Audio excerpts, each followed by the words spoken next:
Hello friends, अपनी आज के इस वीडियो में हम बीए के फर्स्ट सेमेस्टर के ईवीएस के इम्पोर्टेंट टॉपिक्स को डिस्कस करने जा रहे हैं। तो मैंने आपको कहा था कि फर्स्ट चैप्टर जो है उसमें से क्वेश्चन आपका बहुत ज़रूर बनने वाला है।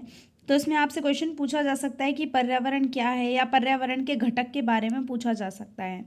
आई होप आप सब कुछ पढ़ चुके हैं। ये एक रिवीजन वीडियो होगी जिसमें मैं आपको पूरा इसके बारे में जस्ट बता दूंगी और पॉइंट्स बता दूंगी। आप वो पॉइंट्स याद रखेंगे तो आप अपने एग्जाम में उसको बहुत अच्छे से डिस्क्राइब कर पाएंगे। तो सबसे पहले आपको पता होना चाहिए कि जो पर्यावरण है, पर्यावरण का अर्थ क्या होता है। देखो, पर्यावरण जो है वो दो शब्दों से मिलके बना है, परि और आवरण। परि का मतलब होता है चारों ओर, आवरण मतलब ढका हुआ। चारों ओर से जो ढका हुआ है, हमारे चारों तरफ जो भी है हमारा जीव जंतु पेड़ पौधे, वो सब क्या है, हमारा पर्यावरण है। अब क्या था, पहले समय पे पर्यावरण को इतना नुकसान नहीं होता था। जैसे जैसे मनुष्य ने तरक्की की है, पर्यावरण का बिल्कुल विनाश कर दिया है। पहले क्या होता था, लोग कुछ भी खाते थे, कोई भी फल फ्रूट, मान लो जामुन खाई या फिर आम खाया, उसकी गुठली फेंक दी, है ना। गलियां कैसी थी, कच्ची होती थी। तो वो क्या होता था, जहाँ गुठलियाँ फेंकते थे वहाँ पे फिर से पेड़ उग जाता था। मतलब पाता और दाता वाली फॉर्म थी। खाया, उसने खाया तो उसको उसने पाया फल फ्रूट, और फिर उसने वहाँ डाल दिया, वहाँ से फिर पेड़ उग गया, तो वो दाता की फॉर्म में भी हो जाता था। तो पहले ये हाल था। अब मनुष्य ने इतनी तरक्की की है कि जंगलों का सफाया करते जा रहे हैं, पेड़ पौधे लगा तो रहा नहीं, काटे जा रहा है। तो बहुत बुरा हाल मचाया है मनुष्य ने, प्रकृति को बहुत ठेस पहुंचाई है। तो ये हमारा पर्यावरण है एक तरीके से।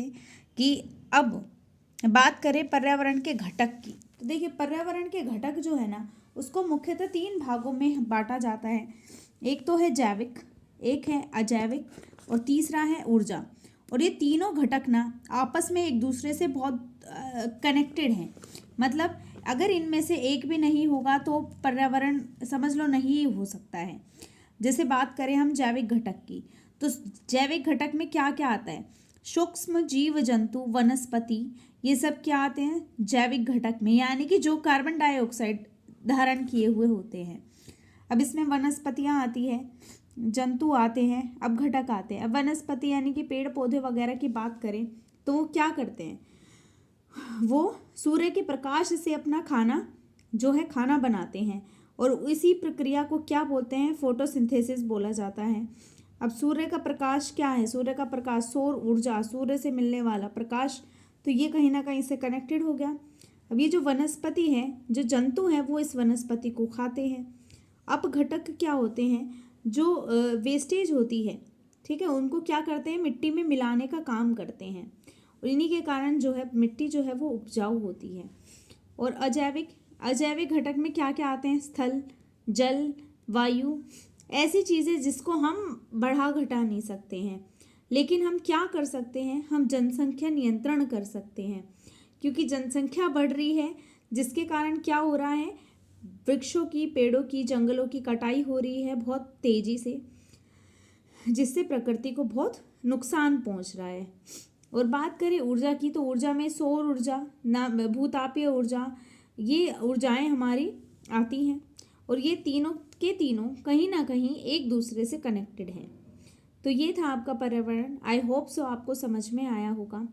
आज की वीडियो में इतना ही। देखते रहे जीके बैंक। वीडियो अच्छी लगी हो तो चैनल को लाइक शेयर एंड सब्सक्राइब ज़रूर कर दें। साथ में बेल आइकन पर भी प्रेस कर दें ताकि आने वाले वीडियो की नोटिफिकेशन आपको मिलते रहे। इसके बाद हम एक और इम्पॉर्टेंट टॉपिक करने वाले हैं, वो है जैव विविधता। हम इस अगले टॉपिक में पढ़ेंगे जैव विविधता क्या है, जैव विविधता के प्रकार और जैव विविधता का संरक्षण, जो कि आपके एग्जाम में 101% पूछा जाएगा। तो देखते रहे जीके बैंक। Bye bye.